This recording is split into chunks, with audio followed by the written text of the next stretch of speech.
Hello, welcome to Carving Music. My name is Tom Jocks. I am a violin maker and a musician, and today I have on the bench my very first instrument. I made this way back in 2009, right before going off to violin making school. You might ask, how did you make a violin without having been to violin making school? Uh, the, the secret is that there are lots of books written about violin making. Um, and you can learn a lot from a book. And the book that I used was called The Art of Violin Making. And it was a very good book. And so I used the book, and I also had some help from violin maker friends from time to time. I would ask them, for helpful hints, but they weren't there with me while I was making the violin. So I basically just used this book, and I had some plans that I had bought. And so this violin is based off of a Seraphim violin from about 1740. And it is set up, well, it is not set up yet. It has never been set up.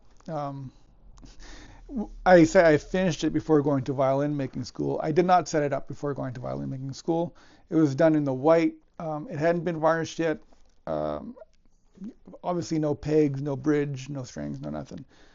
So I don't actually know what it sounds like yet. I'm very, very curious to find out. So I went off to violin making school. I learned violin making. I worked at violin making shops or violin shops. And I made a number of instruments for other people, either for shops or for individuals to resell on their own. So these did not get my name, and they're not part of my numbering system. And I made probably 20 or 25. I wasn't keeping track. I just thought it was good practice. I wasn't paying for the wood. I got a little bit of money in return. This was kind of like a wholesale deal. Or if I was making it for a shop that I was already working for, I would just get my normal pay. But instead of sitting there, carving a bridge for a $500 rental violin, I was sitting there carving a violin. So much better, in my opinion. Money, time better spent. So I came back from violin making school and I varnished it finally.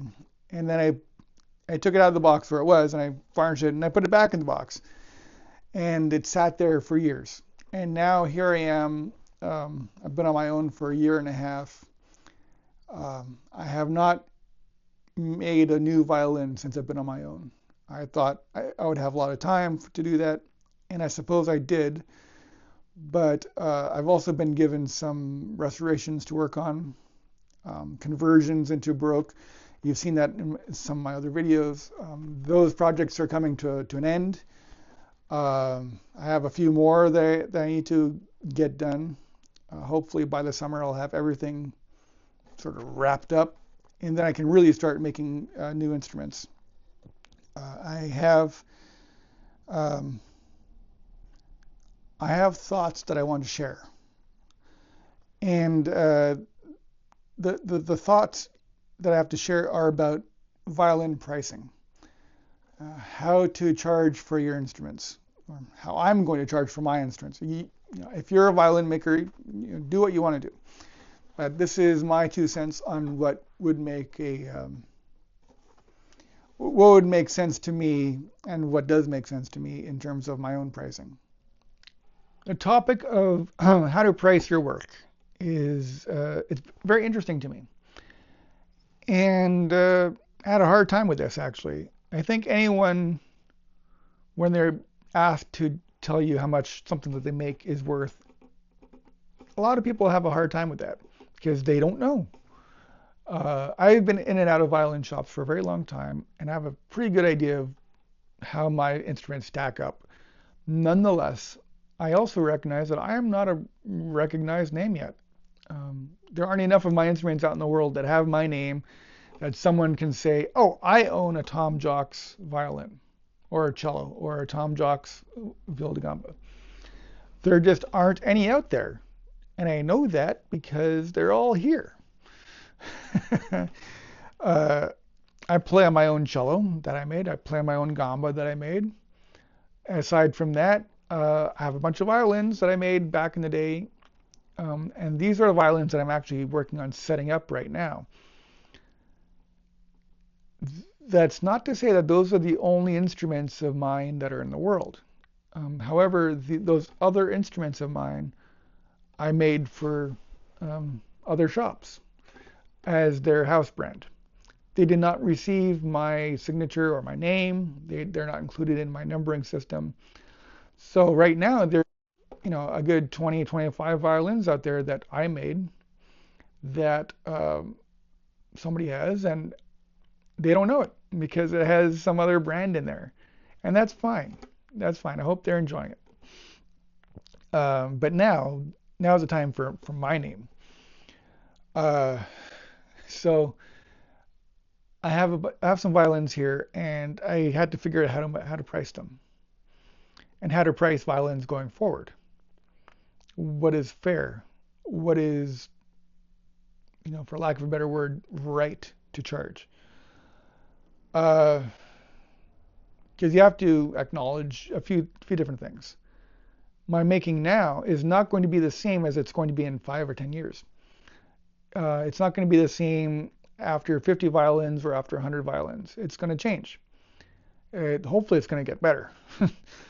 Not to say that my making is bad now, but hopefully it's always getting better. Nature has a very convenient numbering system for how things grow and how things appear to be fair and how things are proportional. And that number is the golden ratio. And the golden ratio is a series of numbers. It's actually called the Fibonacci series. And this series of numbers is found in nature everywhere. And this is how the series goes. You start at 0. You go to the next whole number. That's 1. You add those two numbers together. 1 plus 0 is 1. Now you add that number to the previous number. So you add 1 plus 1. You get 2. You add 2 to the previous number, which is a 1. You get 3. 3 to the previous number is 2. So that's 3 plus 2 is 5.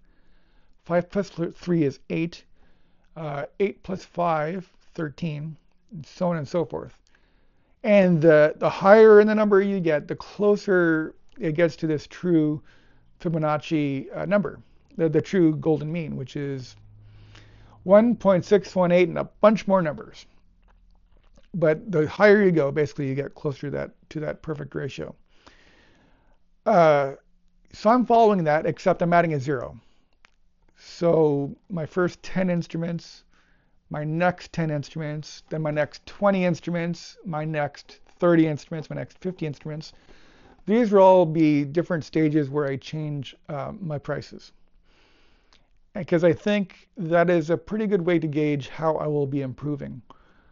And so there's a little bit of a lie in there right off the bat because, like I said, there's like a good 20 instruments out there that I made that don't have my name in them, that I received that experience from. So the first 10 are all have numbers. The next 10, so I'm still only at that second set of 10. There's a lot more information going into there, but I'm still only going to raise it by that next level. And from here on out, it's going to be, going along that pattern.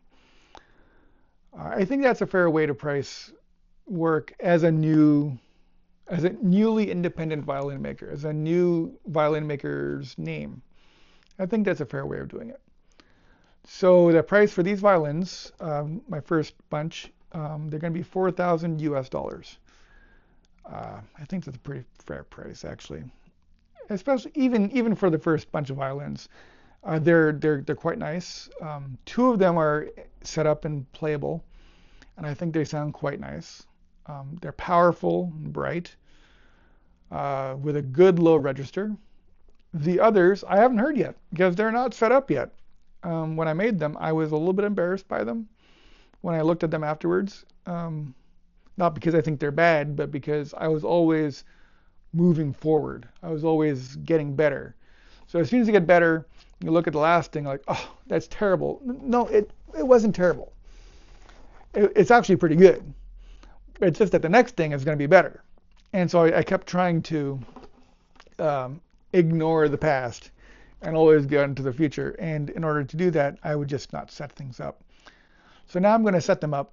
They're going to go up for sale. I don't have a website yet, but I will make a website soon, and they'll be on the website when that's made. Today's Wednesday. This is your violin making video for Wednesday. There'll be another one on Friday. I'm hoping to keep up this pace of a Monday, Wednesday, Friday violin making video and a music related video on Tuesday, Thursday, Saturdays. We'll see how long I'm able to keep that up. Well, for the violin making, it shouldn't be that hard, right? Because I'm just doing what I do, and I just have to put a camera there and do it, and maybe a little bit of editing to cut things down if it's too long, but it shouldn't be that hard, right? We'll find out. You don't know until you do. You don't really know how hard something is until you do something. So that's what I have for you today. How to price your instruments. It's how I'm going to do it.